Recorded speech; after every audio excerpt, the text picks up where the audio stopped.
според оннапред утврдените термини, планот и распоред за одигрување на официјални и пријателски надпревари, во оваа пауза ќе искористиме можноста некои нови фудбалери кои не биле тука со нас да добијат шанса, а и постарите да потврдат дека навистина го заслужуваат повикот за националната репрезентација,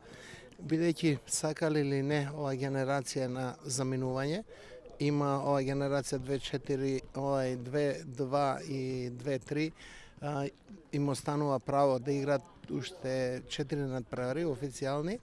така да има и потенцијал, има и квалитет и мислам дека од нив некои поседуваат квалитети да за брзо време и сериозно се наметнат на вратите на Атимот, што впрочем и наша основна цел е тоа.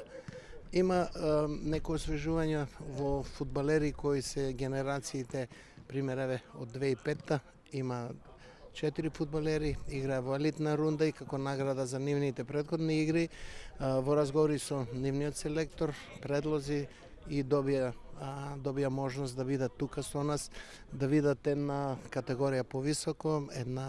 една припрема за она што ќе го очекува сигурно и до година. Сигурно дека убаво да се направат овие контролни надпревари, се со цел да се види моменталната форма на одредени играчи, на колективот, на тимот како целина.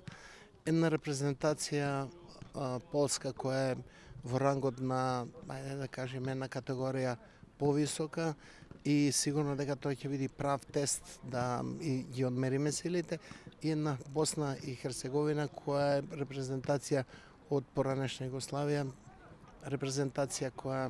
дава и ќе дава млади и фудбалери квалитетни, така да убава контрола да провериме, иако сега првенствата се завршени, меѓутоа првенствата и на нашите фудбалери кои настапуваат и останатите се завршени. Така да ова е една можност да се направи уште една контрола со едни две силни репрезентации и сигурно очекуваме на добра представа, бидејќи сепак кога играш за националниот тим, кога обраниш грбот на својата земја, дресот која носиш, сигурно дека има секојаш мотив да се даде најдоброто, да се одигра најквалитетно и сигурно дека некои играчи уште еднаш го потврдат нивото кое ние имаме доверба во нив, тоа е млади момчиња и дека еден ден ќе бидат репрезентативци.